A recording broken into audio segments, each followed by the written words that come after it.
Perfecto. You want to try the pie crust?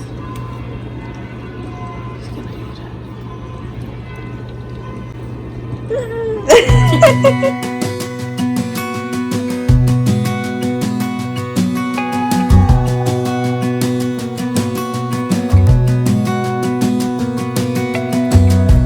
As a young girl, the fields were mine.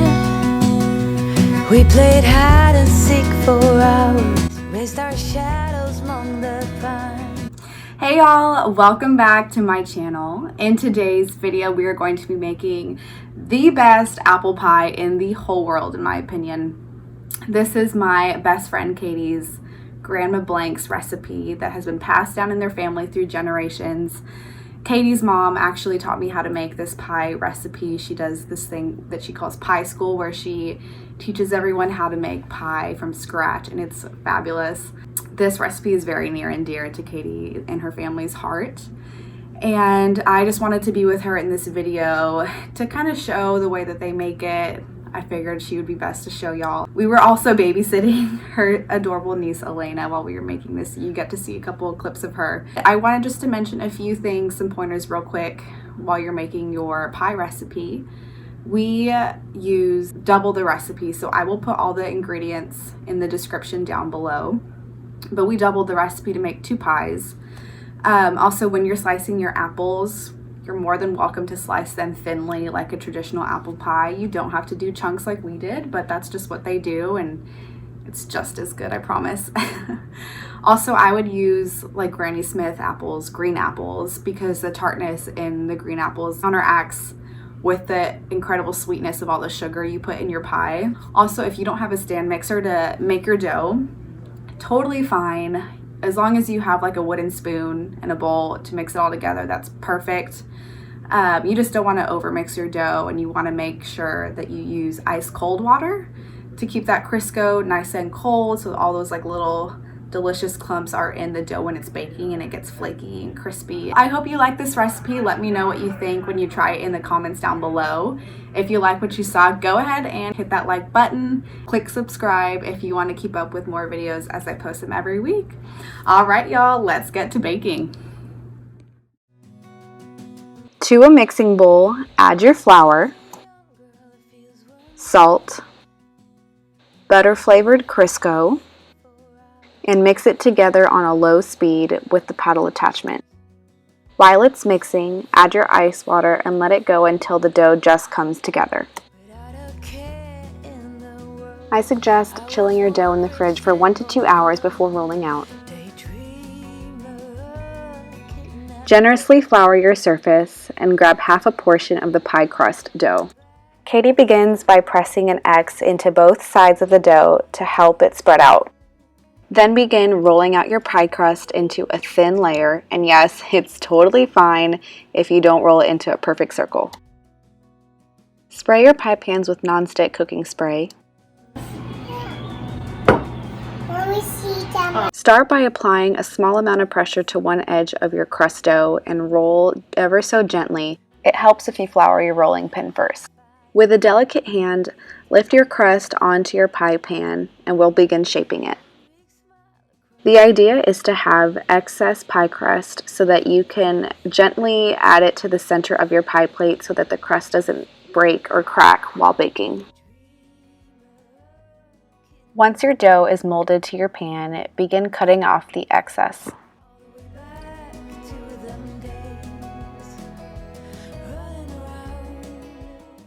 Don't worry if this process takes you a few tries to get it right. It took me a few tries too, but I promise every time is so worth it. Now we're going to begin with our filling. Combine your sugar, cinnamon, nutmeg. We're also going to add a bit of flour just to help thicken the sauce in the pie while it's baking.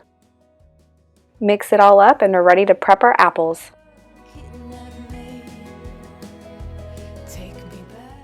Grandma Blank's recipe calls for about 5 to 6 Granny Smith apples. If you have a shallower pie pan, adjust the amount of apples as needed.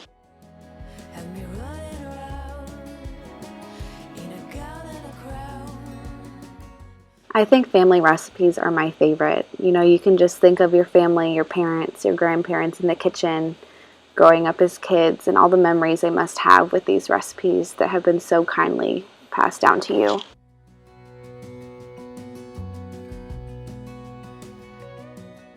One of life's greatest joys is the ability to just break bread and share a meal with those that you love most.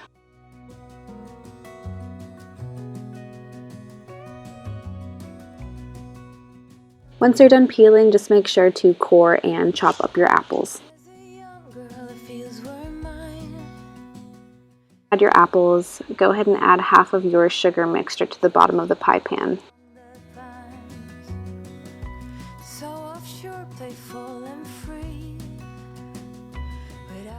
Add your apples into an even layer and go ahead and add the rest of the sugar mixture on top.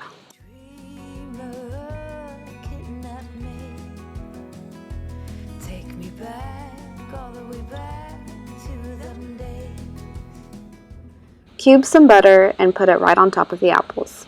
When it bakes, it's going to be so buttery and gooey and yummy, and doesn't that sound good?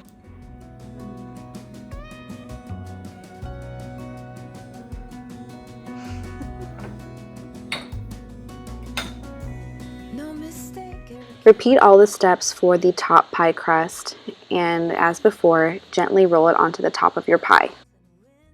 Be sure not to cut off too much excess of your top pie crust, as we will be tucking it underneath the bottom crust to make sure that none of the filling spills out while baking.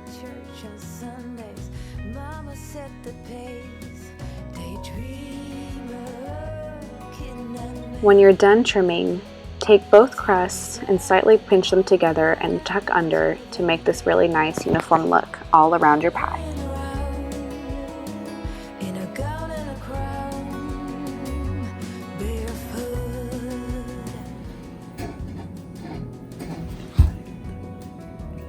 What were you saying about the pie crust recipe?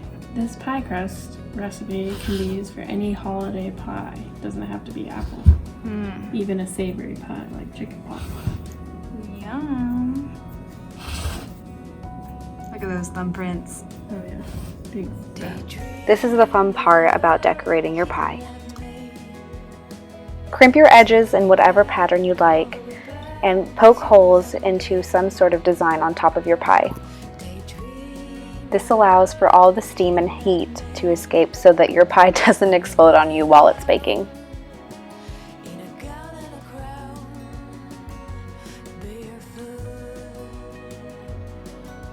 With a pastry brush, spread cream all over your pie crust to give it a nice crust while baking. We didn't have one, so here we are using our fingers. For just an extra touch of sweetness, sprinkle on a bit of sugar. Bake at 400 degrees for 1 hour and let cool completely so all the gooey insides can set. Alright, moment of truth.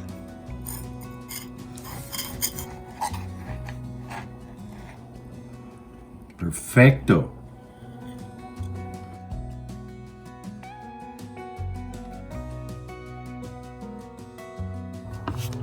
All right, here's for the taste test. Cheers.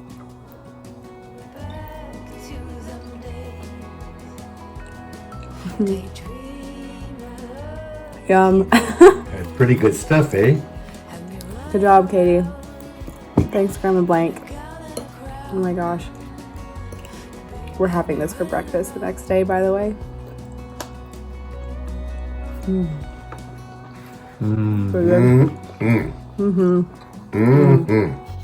Delicious. Enjoy, y'all.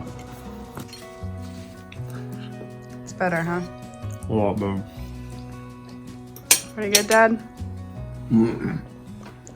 Outstanding.